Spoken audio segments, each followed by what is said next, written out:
اعوذ باللہ من الشیطان الرجیم، بسم اللہ الرحمن الرحیم۔ محترم ناظرین، السلام علیکم۔ آج ہمارا موضوع ہے حضرت علی رضی اللہ عنہ نے فرمایا کمزور بچے کس گھر میں پیدا ہوتے ہیں۔ ناظرین، واقعہ پورا سننے کے لیے ویڈیو کو شروع سے لے کر آخر تک دیکھیں۔ جناب رسول اللہ صلی اللہ علیہ وآلہ وسلم نے فرمایا اپنے آپ سے ابتدا کرو اور اس پر خرچ کرو۔ اگر کچھ زیادہ ہو تو اپنے گھر والوں پر خرچ کرو۔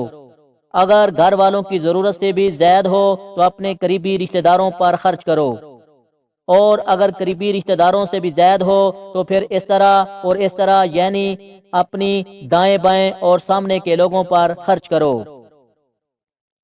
اے ایمان والو، نبی مکرم صلی اللہ علیہ وآلہ وسلم کے گھروں میں داخل نہ ہوا کرو سوائے اس کے کہ تمہیں کھانے کے لیے اجازت دی جائے۔ پھر وقت سے پہلے پہنچ کر کھانا پکنے کا انتظار کرنے والے نہ بنا کرو۔ ہاں، جب تم بلائے جاؤ تو اس وقت اندر آیا کرو۔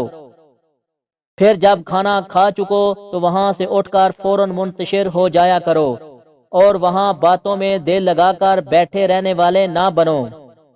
یقیناً تمہارا ایسے دیر تک بیٹھے رہنا نبی مکرم صلی اللہ علیہ وآلہ وسلم کو تکلیف دیتا ہے، اور وہ تم سے اٹھ جانے کا کہتے ہوئے شرماتے ہیں، اور اللہ حق بات کہنے سے نہیں شرماتا۔ حضور اکرم صلی اللہ علیہ وآلہ وسلم نے فرمایا اے ابو بکر رضی اللہ عنہ، قسم ہے اس ذات کی جس نے مجھے حق کے ساتھ مبعوث فرمایا، میری حقیقت کو میرے رب کے سوا کوئی نہیں جانتا۔ سیدنا ابو موسیٰ شعری رضی اللہ عنہ نے کہا ہے کہ نبی کریم صلی اللہ علیہ وآلہ وسلم نے فرمایا جو شخص اللہ کا ذکر کرے اور جو ذکر نہ کرے ان کی مثال زندہ اور مردے کی سی ہے، یعنی ذکر کرنے والا زندہ اور ذکر نہ کرنے والا مردوں کی طرح ہے۔ محترم ناظرین، آج ہم آپ کو حضرت علی رضی اللہ عنہ کی زندگی کا ایسا واقعہ سنانے والے ہیں جس کو سننے کے بعد اس بات کا علم ہو جائے گا کہ کمزور بچے کن لوگوں کے ہاں پیدا ہوتے ہیں اور کمزور بچے کیوں پیدا ہوتے ہیں۔ اکثر لوگ یہ سوال کرتے ہیں کہ دنیا میں بہت سارے بچے کمزور ہوتے ہیں، پیدائشی طور پر معذور بچوں میں نقص کیوں ہوتے ہیں؟ کیا ان کی روح میں کمی ہوتی ہے یا ماں کے اندر کمزوری ہوتی ہے؟ اگر کوئی بچہ دوسرے بچے سے کمزور لگے تو اس کی وجہ کیا ہے؟ اگر ماں کی کمزوری سے بچوں میں نقص ہوتا ہے تو بہت کمزور بیمار ماؤں کے بچے پھر کیوں صحت مند ہو جاتے ہیں؟ ایسا بھی ہوتا ہے کہ ماں ہڈیوں کا ڈھانچہ ہوتی ہیں اور بچے خوب موٹے ہوتے ہیں۔ محترم ناظرین، ایک دفعہ کا ذکر ہے، ایک جوان لڑکی کی شادی ایک بوڑھے مرد سے ہو گئی۔ جب وہ دونوں کی شادی ہو گئی تو دونوں ایک دوسرے کے قریب آئے تو ان کا ملاپ ہوا، تو اسی دوران اس بوڑھے شخص کا انتقال ہو گیا، یعنی وہ فوت ہو گیا۔ کیونکہ ان دونوں کا ملاپ ہو چکا تھا اس لیے وہ جوان خاتون حاملہ ہو گئی۔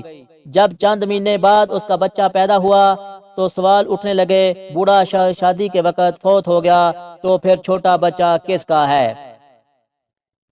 بوڑھے مرد کی پہلے بھی شادی ہو چکی تھی، اس بیوی میں سے بھی اولاد موجود تھی۔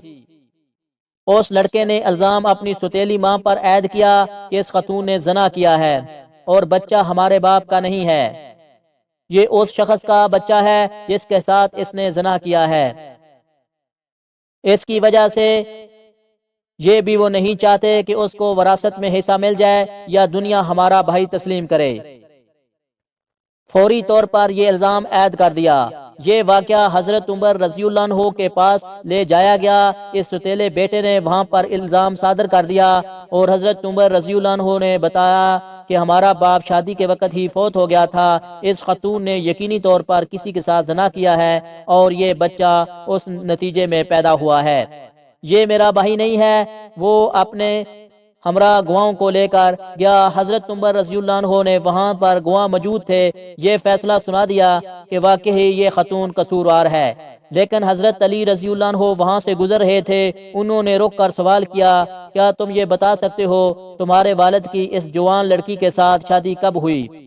یہ کتنا عرصہ ایک دوسرے کے ساتھ رہے، وہ کب فوت ہوا، اور جو بچہ پیدا ہوا جس پر الزام لگا رہے ہو وہ کہاں ہے، کیا تم مجھ سے ملوا سکتے ہو؟ حضرت علی رضی اللہ عنہ بڑے ادب سے کہا کہ میں وہ بیٹا بھی آپ کی خدمت میں پیش کر سکتا ہوں۔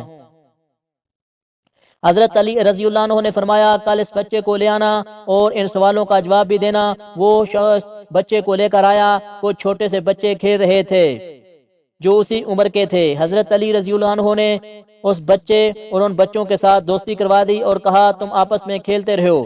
وہ بچے ایک دوسرے کے ساتھ گل مل گئے، جیسے بچوں کی فطرت ہوتی ہے، فوری طور پر اپنے ہم عمر کو دیکھتے ہی وہ دوستی کر لیتے ہیں۔ وہ بچے کھیل رہے تھے، حضرت علی رضی اللہ عنہ انہیں غور سے دیکھ رہے تھے۔ اچانک حضرت علی رضی اللہ عنہ فیصلہ سناتے ہیں تمام بچے بیٹھ جائیں، وہ بچے بھی بیٹھ جاتے ہیں۔ پھر حکم ہوتا ہے تمام بچے کھڑے ہو جائیں۔ تمام بچے کھڑے ہو رہے تھے تو حضرت علی رضی اللہ عنہ نے دیکھا باقی تمام بچے آسانی سے کھڑے ہو گئے، لیکن اس بچے کو کھڑے ہونے میں پریشانی کا سامنا کرنا پڑا۔ وہ بڑی مشکل کے ساتھ زمین پر اٹھا، لیکن باقی بچے ایک ساتھ اٹھ گئے۔